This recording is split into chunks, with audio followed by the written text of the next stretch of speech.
Hello, friends. We're going to look at a few more pop artists, and to some extent, they differ than the ones we've seen.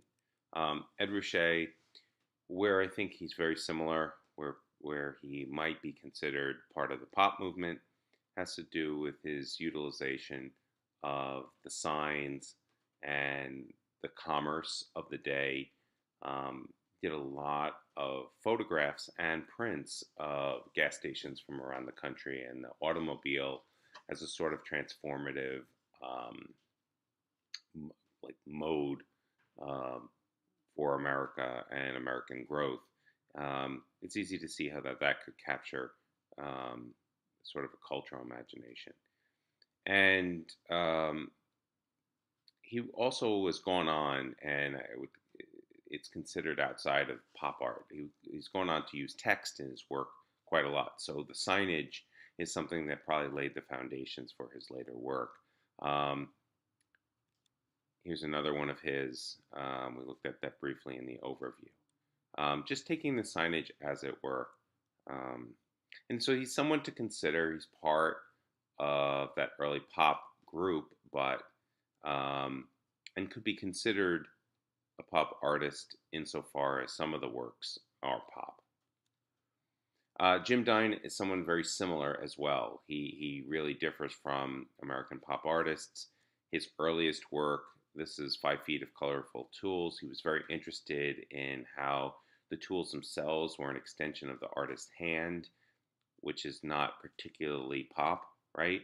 The artist's hand is something that most of the artists removed. Thibault as an exception, possibly Rosenquist, but if we think about Warhol, if we think about Lichtenstein, the artist's hand is something that wasn't interesting to them.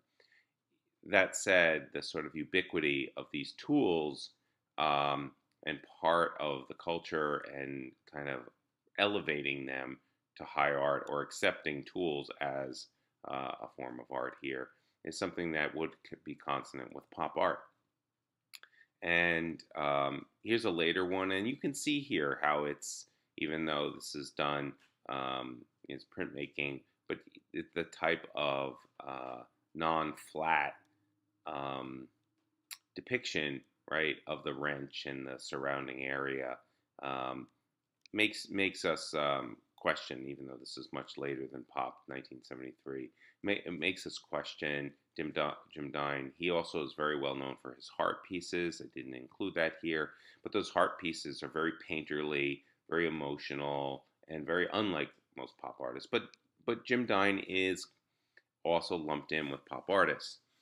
And I'll finish with Robert Indiana because he is very unusual within pop artists, but his work stays within the pop realm, straddling with Jasper Johns. He uses numbers a lot.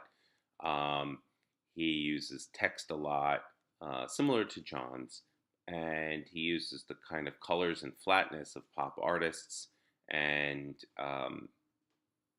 is consistent. Where he's very different is he's quite political, or some of his work is political, and I'm going to show you some of that.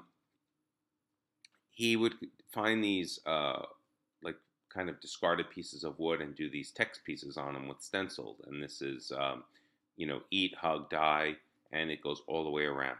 And in in that sense, he's representing something or reclaiming it, and maybe in the same way as Rauschenberg, right? This is more of a construction.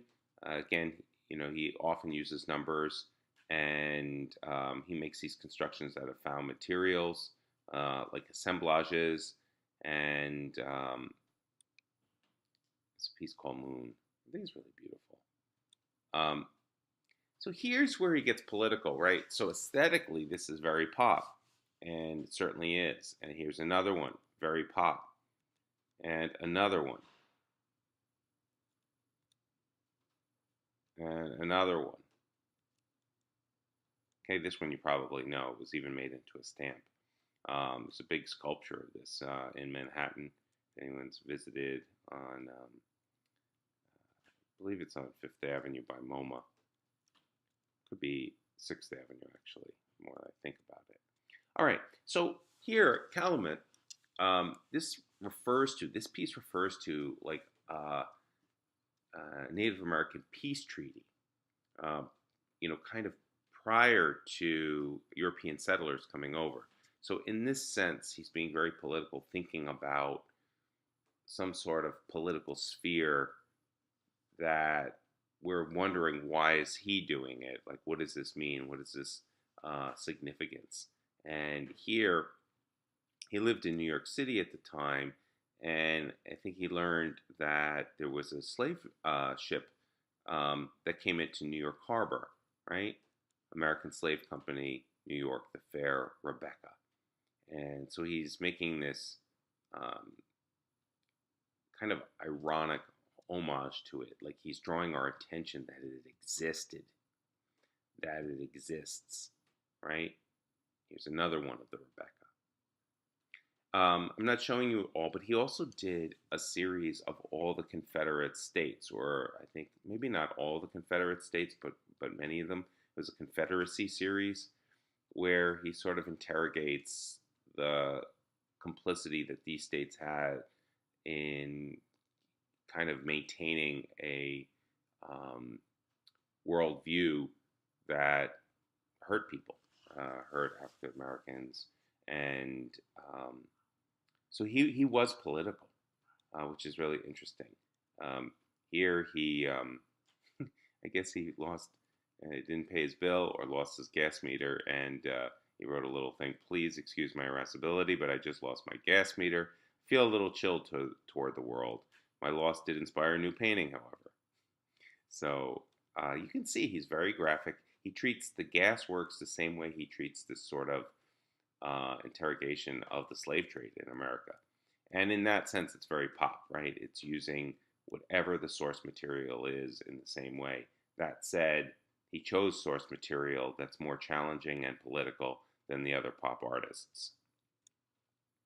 And he really believed in love as a kind of spiritual principle. And,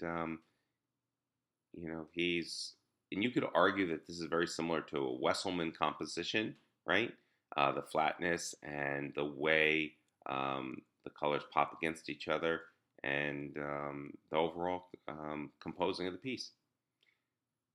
Okay. Any questions? Right below or email me.